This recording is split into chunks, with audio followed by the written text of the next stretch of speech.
বিসমিল্লাহির রহমানির রহিম। আজকে কথা বলবো জ্বর নিয়ে। কারণ ঋতু পরিবর্তনের সাথে সাথে দেখা যায় আমাদের অনেকেরই জ্বর, সর্দি, কাশি, ঠান্ডা, গলা ব্যথা এই ধরনের শুরু হয়। এখন দেখা যায় অনেক সময় এরকম শুরু হলে আমরা সেটাকে গুরুত্ব না দিয়ে সাধারণ জ্বর মনে করে থাকি এবং নিজে নিজে কিছু প্যারাসিটামল আমরা খেয়ে থাকি। তখন দেখা যায় একসময় রোগীর অবস্থা গুরুতর হয়, তখন আমরা ডাক্তারের শরণাপন্ন হই। তখন ডাক্তার বিভিন্ন ধরনের পরীক্ষা নিরীক্ষা করে বলেন যে ওটা ডেঙ্গু জ্বর হয়, আর ততদিনে রোগীর অবস্থাও খুব খারাপ হয়ে যায়।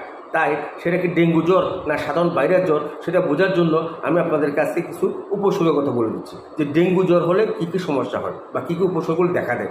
ডেঙ্গু জ্বর হলে আপনার শরীরের তাপমাত্রা 104 ডিগ্রি থেকে 108 ডিগ্রি পর্যন্ত হতে পারে। আপনার শরীরে গিট গিট আপনার পেইন হবে এবং শরীরের হাত পা থেকে শুরু করে আপনার পিঠ পর্যন্ত প্রচণ্ড রকম পেইন হতে পারে এবং দেখা যাবে যে চোখের পিছনে পেইন হবে, আপনার শরীরে লালচে ফুসকুড়ি মানে পড়তে পারে, আপনার শরীর খুব দুর্বল লাগতে পারে।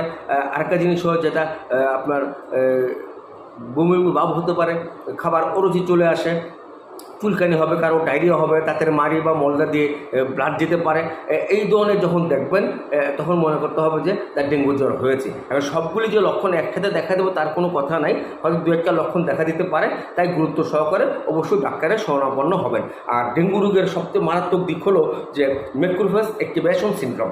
এই ম্যাক্রোফেজ অ্যাক্টিভেশন সিনড্রোমের কারণে দেখা যায় তার লিভারের উৎসেচক কমে যায়, এলডিএল বা আপনার ট্রাইগ্লিসারাইডের মাত্রা বেড়ে যেতে পারে এবং আরেকটা জিনিস যেটা দেখা যায় যে রক্তে ফেরোটিনের মাত্রাও বেড়ে যায়, ফলে শরীর সাইটোকাইনে জ্বর তৈরি হয়।